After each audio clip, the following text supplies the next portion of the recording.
Hello, everyone. Do you know someone who would benefit from deeper insight into manipulation, cults, and the tools for reclaiming their life? Give them the gift of knowledge and support with a Patreon membership to the IndoctriNation podcast. It's a meaningful way to share exclusive episodes and bonus content. So here's how to do it. Head to www.patreon.com/indoctrination. Select the tier you would like to gift, and then choose the option to purchase as a gift. Enter your friend or family member's email, add a personal message, a special delivery. They'll receive a special email letting them know you've unlocked a membership just for them. Instead of another ordinary present, give the gift of empowerment, of understanding, and healing. Visit our Patreon today and share it with someone you care about.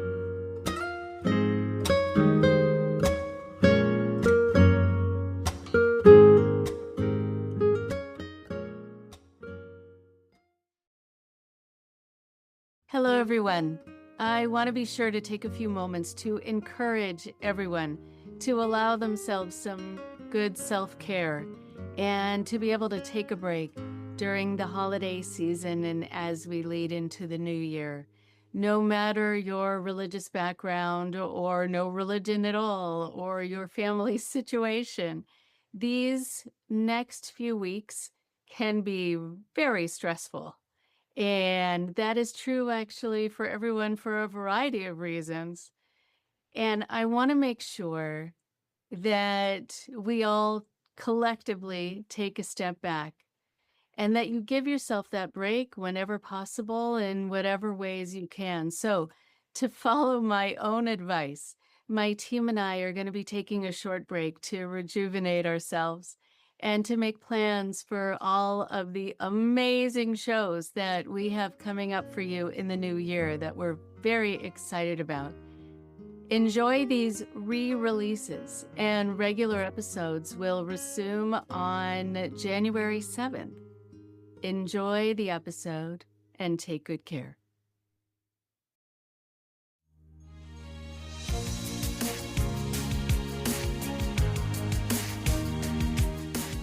Thanks for tuning in to our Patreon exclusive bonus episode. Listeners like you are the reason we keep the show going, so thanks so much for your support. And enjoy this bonus interview as our thanks to you.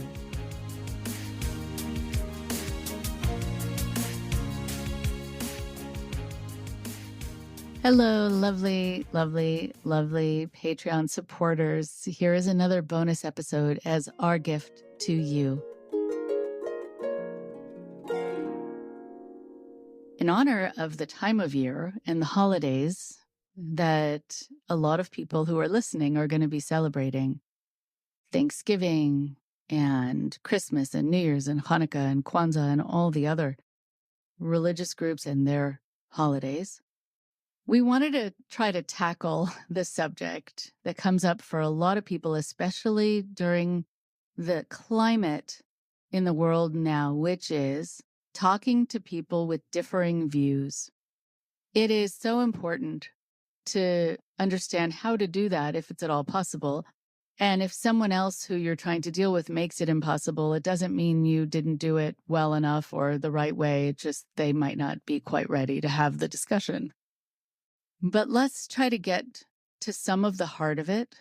And the first thing to try to understand is something called cognitive dissonance.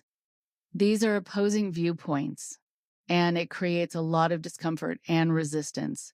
It's a psychological theory developed by Leon Festinger in the 1950s and refers to the mental discomfort or tension that a person experiences when they hold two or more contradictory beliefs and values and attitudes at the same time, or when their behavior contradicts their beliefs or values. So, it causes tension because it's a challenge to self-identity, and there's a fear of being wrong. Maybe your view isn't right. Maybe you always thought it was, and here this other person is challenging it, or exposure to new material is challenging it. And then the effort it takes to change. Sometimes when you have dealt with family where the whole time you've been talking about something that really matters to you or that is really your view of things, and then new information comes up and you change your views, it might actually be hard to go back on it the next time because you're going to be faced sometimes with people who say, but wait, you gave me a horrible time about that last year and now you agree with me? Sometimes people have a hard time letting you actually change your views. Still not a reason enough not to do it. And then the social consequences of having different views. You know that it might cause negative feedback or create discomfort, and you might think that you just need to get through the night or that interchange without causing too much problem. So to reduce the cognitive dissonance, people might ignore or deny the opposing viewpoints, or only seek out information that supports their current beliefs, which is all too easy to do now with if you watch CNN or Fox or MSNBC or go on to so many things online that have leanings to the right and to the left and everywhere in between. And then there's also the fear of vulnerability. It's hard when you suddenly change your mind, you agree with the person you were arguing with the last time, because in some circles that would be seen as showing confidence and logic and growth. But in other circles, like in cultic groups, that would be seen as being weak or absolutely being wrong. So sometimes when people have been involved in cultic groups, they have a huge fear of being wrong. And this is linked to the push for perfectionism, the desire, the need within certain circles, certain groups for approval, or else you're demoted, or else you're pushed out.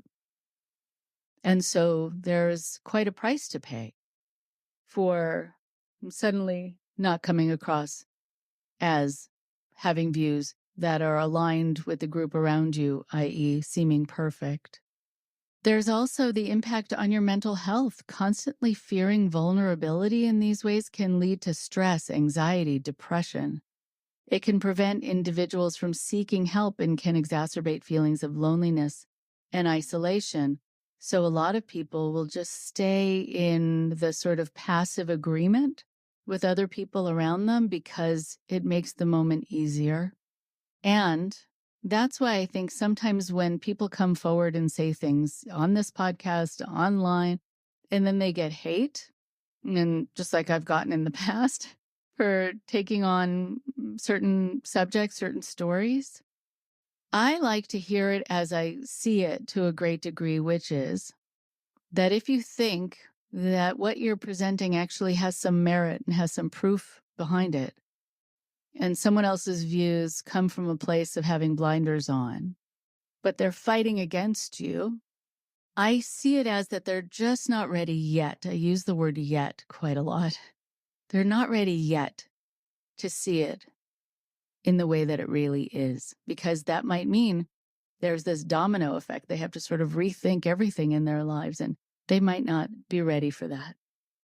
And so it's really good to think, too, that if you say to someone who you disagreed with last time, who you might agree with this time, or you agreed with them last time and now you disagree with them this time, that you're showing your vulnerability, you're showing your openness, you're showing your courage. It's not a weakness. It takes strength to open up. It takes strength to express your feelings and to admit that you may have been wrong. Embracing vulnerability can lead to stronger relationships and also improved mental health. When we think about scientific method, we think about coming to conclusions that are not static, conclusions that are based on the information we have at the time. But then there can be new information accrued, which then leads to differing and different conclusions. And that's something that we want for social issues, religious beliefs. We want that to be something that's fluid based on new information. You might also not be getting access to a lot of information that would be important for you to have, so you could be making an educated decision There are these things that we call echo chambers. Social media platforms usually often use algorithms that show users content similar to what they've liked or interacted with in the past.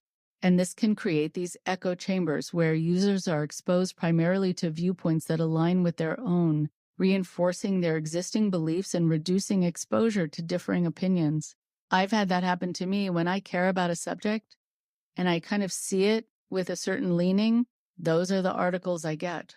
And I might not know that there are just as many, if not more, articles that show the opposing viewpoint. I might really think that I'm in the right.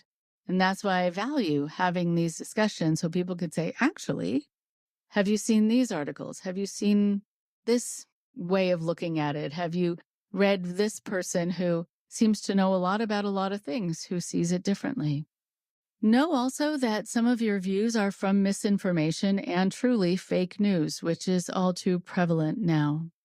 There's also the online disinhibition effect.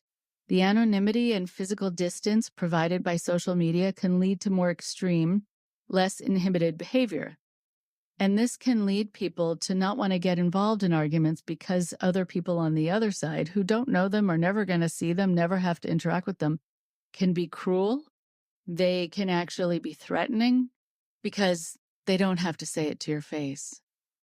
And then just dealing with the political and media environment that we're living in now, knowing that there is so much that is causing people's temperature to rise.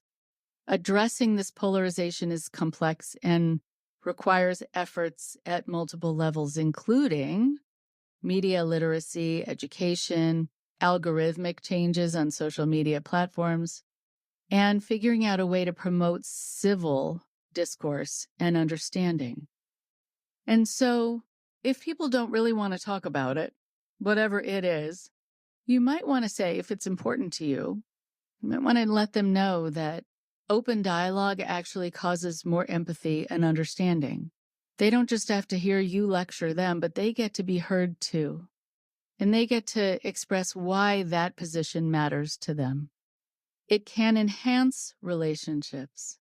It can promote tolerance. It can facilitate conflict resolution. It can boost collaboration. It can foster personal growth and problem-solving skills. And it supports emotional intelligence. And very much in line with what we talk about here, it gives you a chance to identify manipulative tactics being used by people in your circle, by people in your group, by people in your family, by media. And so one of the things that really, really helps when you're about to have a conversation about something that might cause tension is to clarify what your intention is.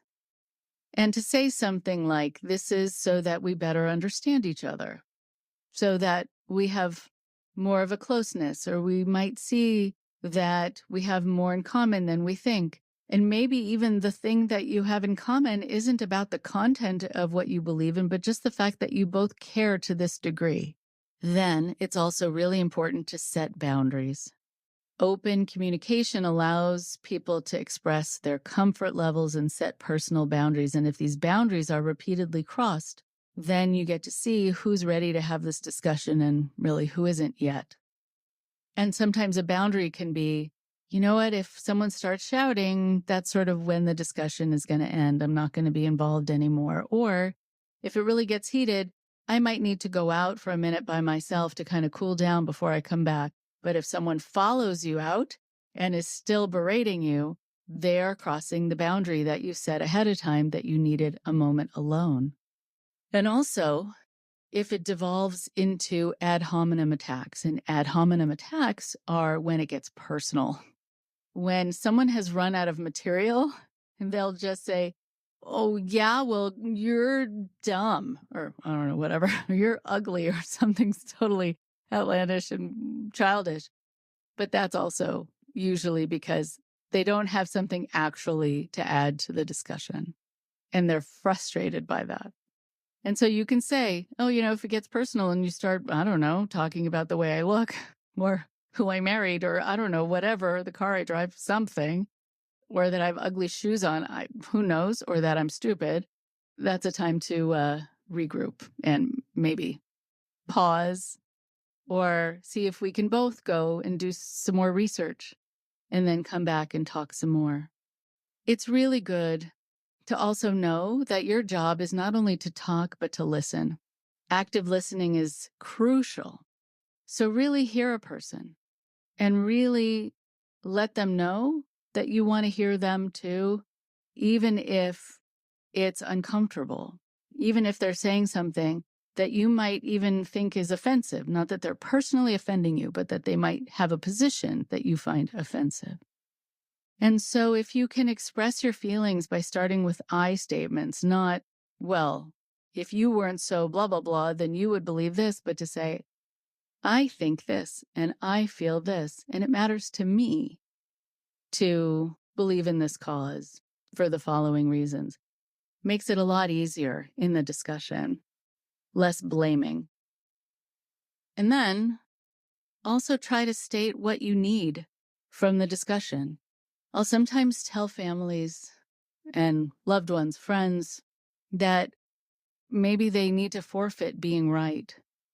And what they can do when they start the discussion is to say, I actually do need to be heard, but I don't need to be right. And I also don't want to have to agree with you, and I don't want to have to make myself wrong and you right in order for us to get through this discussion. Can we both just have ideas that we're sharing and see if you can get a buy-in from the other person to be on board for that? When you feel that you have shared goals, it helps a lot to lower the temperature. It also helps you have some empathy and understanding, but it's also good to get to a place of respecting differences. I know that that's sometimes hard when someone is saying something that you find absolutely horrible, against your conscience, against every fiber of your being, but listen to it and wonder why it matters to them and why they feel that way. And see if there's something you want to be able to share with them to help them see it a little closer to the way you see it and why you see it that way and why it matters to you. This should be an ongoing discussion. It's also good afterwards, if it's been tense, to try to smile, to try to laugh, to try to shake hands, to try to hug. And if that just doesn't happen, then get self-care elsewhere from other people who are there, or call a friend, call family, and get a sense that you still have support and that you haven't necessarily done something wrong by wanting to bring this up. It is also good at the end to recap the key points, not only that you made, but that you heard the other person make, and ask them to do the same, because that shows that you really cared about hearing what the other person was saying. Good luck to all of you. Happy holidays, whatever holiday you celebrate. Take care.